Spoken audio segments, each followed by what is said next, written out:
Okay, let's start.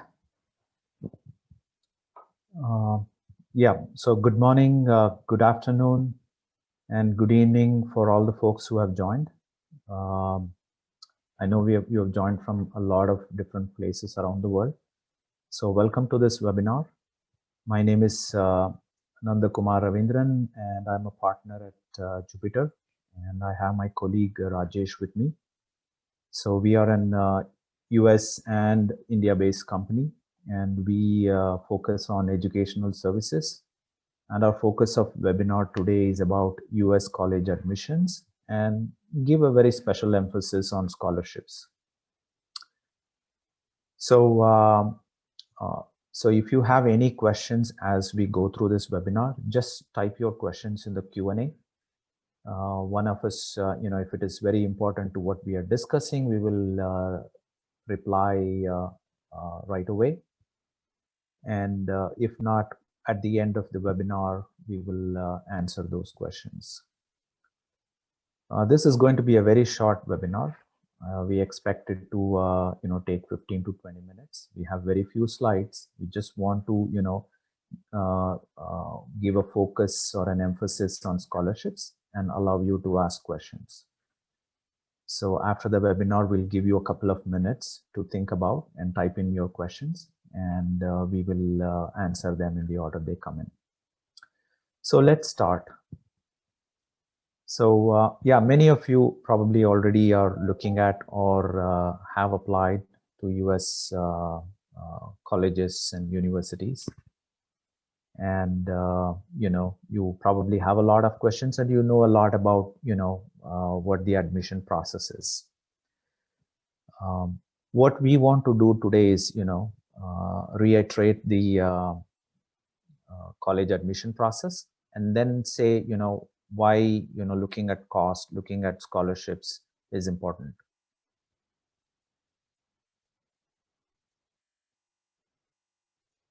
So I'll go to the next slide. So essentially, first right away talk about what are the admission steps, what students have to do to be ready to make their application to US colleges. And then, we want to just give a background on, what are the reasons why we need to focus on scholarships and grants and how colleges go about doing it. And of course, we want to address some of the common myths because there are a lot of myths out there where, counselors and many folks have come to a conclusion about scholarships and what they mean. And we want to answer them. And then we want to go through steps why factoring in cost makes a lot of sense. Then we want to take up a few client scenarios that came in last year, and we will walk them through you. And in the last, we will tell, how you can reach out to us, and, we can really know you individually and see, how we can help you in your journey.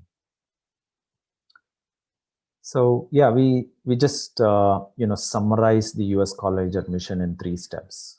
Essentially, what students do or start doing is, by the time they are in the 9th and 10th, they start focusing on academics because US colleges look at your last 3 to 4 years of academic performance. I mean, you do submit your scores when you make the application.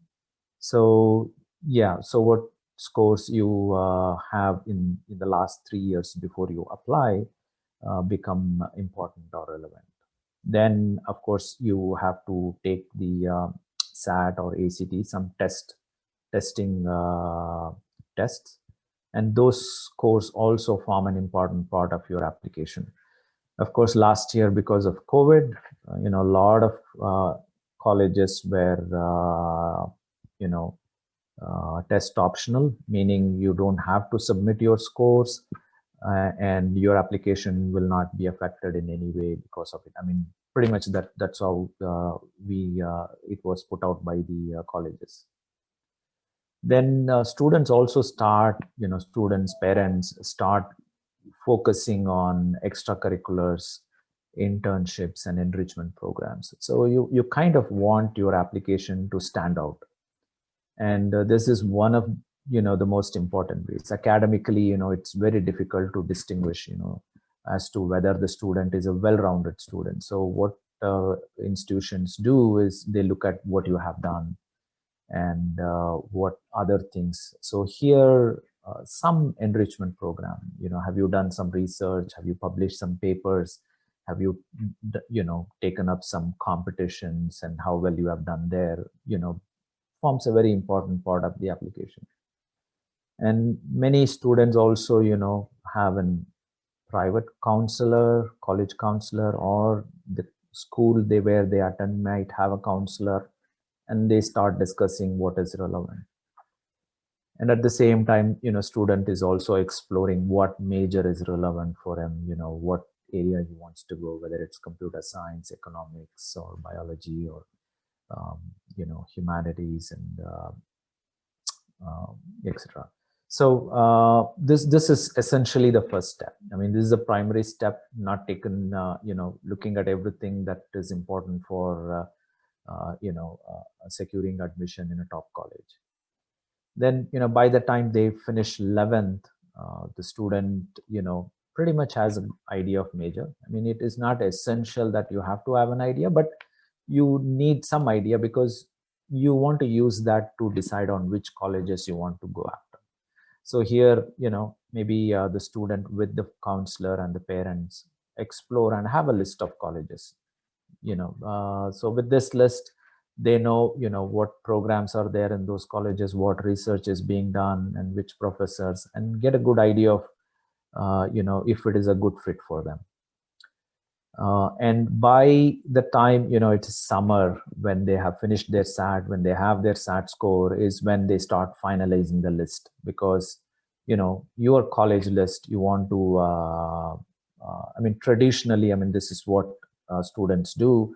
They take, 10 to 20 colleges. 1/3 is in their dream category. Really, the top 10 colleges in the US is where they apply, and then they have a set of colleges in the target range. So essentially, they have their score, they have their academic profile. So based on it, there is a good idea, based on feedback from counselor and feedback from the student, visiting websites and looking at a lot of online information, has a good idea where the target range is. And then also they pick some schools where they know that they will definitely get in. So the last, is this is the part, the third part is where you are actually making the application. So you write essays, which is very important as part of the application. You get your letter of recommendations from your professors or lecturers. And then you decide, you strategize here, whether you should apply early. There is something called an early decision, ED, and then there is something called early uh, an early admission, and then there is something called a regular decision.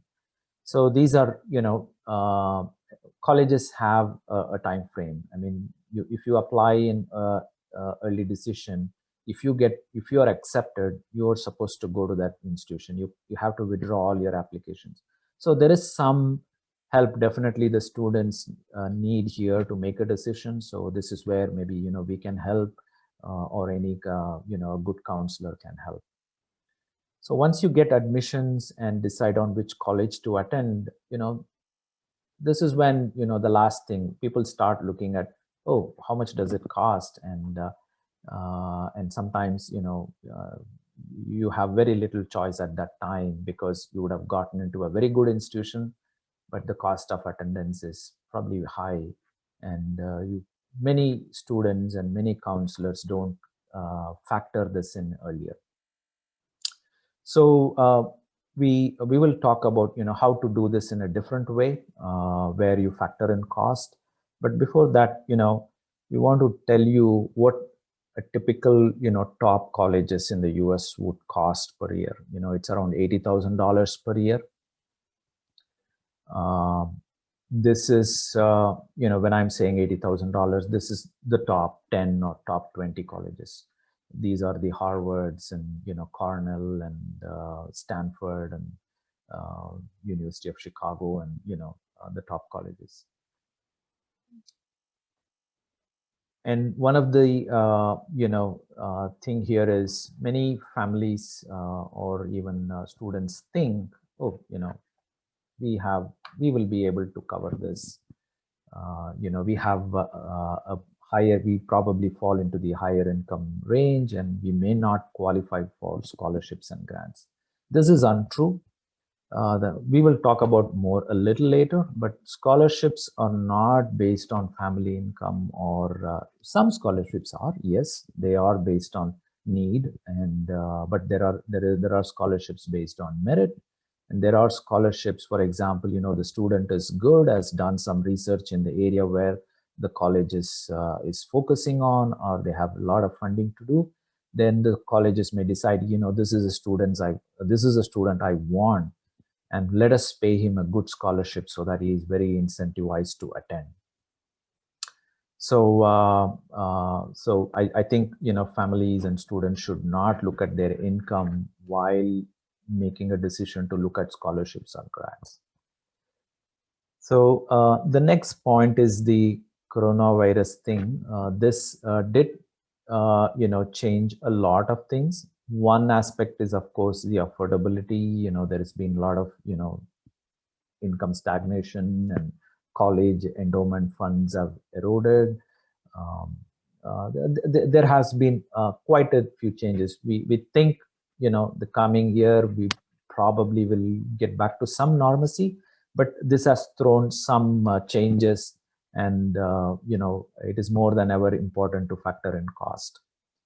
So again, just reiterating the point that you want to pick the right college or the right college list. You want to factor in, what is this college, going to do for you, and are you, you know, uh, getting the right value for money for this college. So this is, we feel a very important decision, often gets overlooked, or there is not good advice to out there that enables and students and parents to make a decision of. So this is where we will come later and show how we can help. Again, stating the point, giving students and families the information to all the information about what these scholarships are out there and how to apply and see if you can secure some of them. Gets very important. So some of the common myths, I think this is an important topic to discuss. So essentially what happens is, counselors or even many folks out there, a statement like this, applying for scholarships or financial aid negatively impacts student admission acceptance. Probably 10 years ago, this was relevant. It is no longer true. Yes, there are for-profit colleges where this is still relevant. So this is where we come in and we help you identify colleges which are, which do look at the need of the student and see if the student has applied. So there are, different strategies to apply here. You don't have to apply for a scholarship in all the institutions. You will only apply to an institution or college where there is a track record of awarding scholarships. They probably have a large endowment fund, or they have a backing of the Bill Gates Foundation or Bloomberg Foundation. So they essentially have a lot of scholarship funding to give out to students. So yeah, this is where we come in and we help identify those colleges for the student and clearly show that for the major you are looking for, this institution is probably where, if you want scholarship, a good institution you can apply for. So we'll go to the next point. And here, we already talked about this, family income and assets is too high and I may not qualify. And as I said before, this is not true. There are merit scholarships and the scholarships which the institution or the college wants to use to attract the student. Once they like the student and they've seen that the student is unique, has a talent that is, brings a lot of value to the college, then they may award a good scholarship. And the point is, unless you apply, you may not get it. So it is important, irrespective of your income, you want to apply. The next thing is, my family income is too low, and we can't afford college education abroad. This is, to some families, yes, it will be relevant that they may not be able to afford. But if the student is you know uh, is academically has done really well, has a very good SAT score or ACT score, and then has a lot of extracurriculars and have stood out in many different ways, then the cost may not be a factor. I mean, there are institutions in the US which will fund 100% of your college education, and it doesn't hurt to just apply. I know there is application fees and all that, but for a small application fee, if you are a good student, you should apply, because there is a chance that you get significant scholarships to attend that institution, and your low income is not in any way will affect your chances. So and this is another point where a lot of students and parents, when we talk to, they say, hey, I have a friend or a family member who has done this before, and I'm going to take their advice to do it.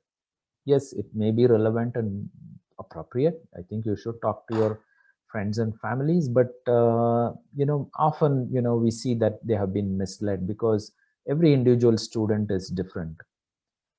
Students and the family profile is also different. When somebody gives an advice, they always tend to give it from their point of view, what they have seen, what they have experienced, and that kind of negatively impacts somebody, student or parent, taking that advice. Because when we see, we clearly see, it's a very good student, has a very good chance in maybe even the Ivy Leagues, and they will be getting an advice that you shouldn't apply in those institutions, it's too expensive. We know that for that student, the institution will ensure that the student has sufficient scholarships to attend if they decide to give admission. So yeah, we come across cases like this, and and the last thing is, folks already sign up with a counselor, and the counselor gives out very uh, uh, I mean, counselors do talk about scholarships and grants, but they don't specialize in that. And many of them, as we have seen, when students come to us after engaging with a counselor, they always say that, oh, it could definitely negatively affect my application, and my counselor is advising me to not apply for scholarships. So yes, you have to work with your college counselor, but yeah, ask very relevant questions, and talk to them, and just see if they can help. And if they are unable to, we can definitely just for scholarships, you can engage with us. You can still continue to work with your college counselor whom you already have, and we will just help you only on scholarships. And we will take the college list your college counselor has already picked, and we'll see how relevant it is and how to make it work for you. Yeah, so I listed out the steps here. We want to see how we help uh, uh, when we factor in the cost. So here what we do is, we take the college list, and we perform an analysis. When I say counselor here, I mean, this is what we do. We perform an analysis, and we brief the parents on the financial implications. Essentially, we tell them what the cost is and what chances of scholarships are, and we discuss, which college to look at and which not to look at, based on cost. So essentially, we make the cost and the scholarship possibilities aware much earlier. The next thing, we help the families do is the college list that they come up with has a very good measure of colleges in it, which are not only good, but they also have very good possibilities of securing scholarships. So we list this out, and the college list, then this family, the student and the parents start working. Really has, is well thought through from a financial standpoint. And the last thing is, when you get the admission, that at that time making a decision of which institution to go is much easier. You have made a well-informed decision. You get the financial scholarship letters, and you kind of have an idea before even you get it as to how much you would get. If it so happens that the college is not awarded what was estimated by us earlier, we will always make an appeal, and we have seen that we have been successful in appealing and getting the required scholarship for the student. So these are some client scenarios, for the students we have worked last year. So we had 3 clients, and you can see, I will list all 3 clients here, different income. So when I say AGI here, it's the total income. It's, including taxes and everything. This is the total income of the family. Essentially, all of them are from India, but it's just that, we have just put them in US dollars here, because when we apply, we have to apply, convert it, and put it in US dollars. This is their income. This is their assets, and these are the test scores that the students had, and these are the kind of scholarship they received. The last client C, is still waiting. This is a very top college. The admission decision is not out yet, so we're still waiting if that student would get in. So these are the top 2 students here, are the actual scholarships that they received from the institution.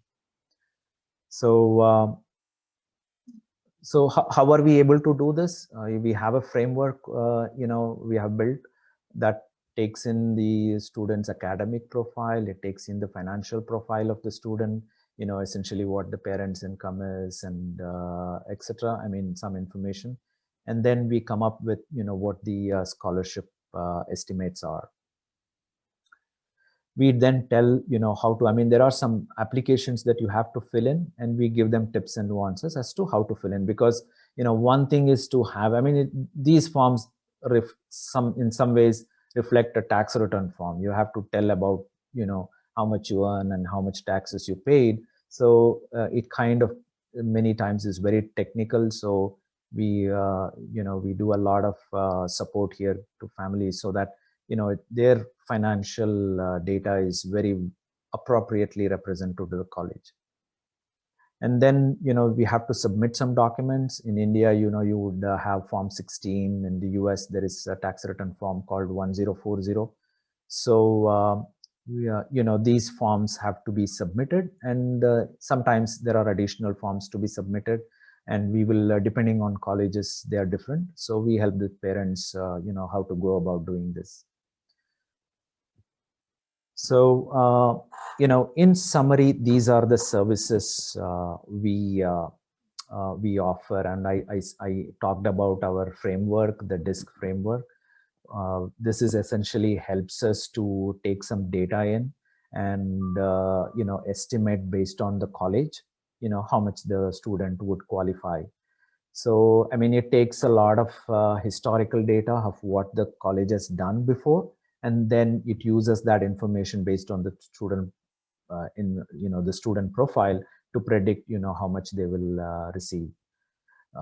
And there are application forms. We help you fill it, then we guide you through the documents, and we are available for consulting until your final admission acceptance is in and you have made a decision to join. So we also help with appeals, and as part of this process we also give you a very detailed report on your college list. So we take all the colleges in your college list. We prepare a very detailed report. I mean, it's a very 40 to 50 page report, which essentially lists all the information. Many academic oriented information, many demographic oriented information, and then financial information for that colleges. We put together as a report and we give it to you. So you can contact us for a free consultation, because this essentially is on a case by basis. No two students are the same. No two academic profiles are the same. So it is very important that you just sign up for a 30-minute consultation. We'll take a few details of yours, and then we'll say where what we can do. So you can definitely do this. Yeah, you can do this appointment through our website. We will ask a few information. You can send an email with to contact us and give some of your what curriculum the student is, your citizenship status, and then you can tell your areas of interest and any other information you think is relevant. So, or you can schedule an appointment with us. And as I said, we have consultants in US and India, and these are the US and India contact numbers. So we have reached the end of presentation, and what we will do is we'll give you a couple of minutes. I'll stop my video, and you guys can post the questions. We see some questions have come. We will answer them in the order they have come. We'll just give you 2 minutes to post any questions you may have, and then we'll start answering the questions.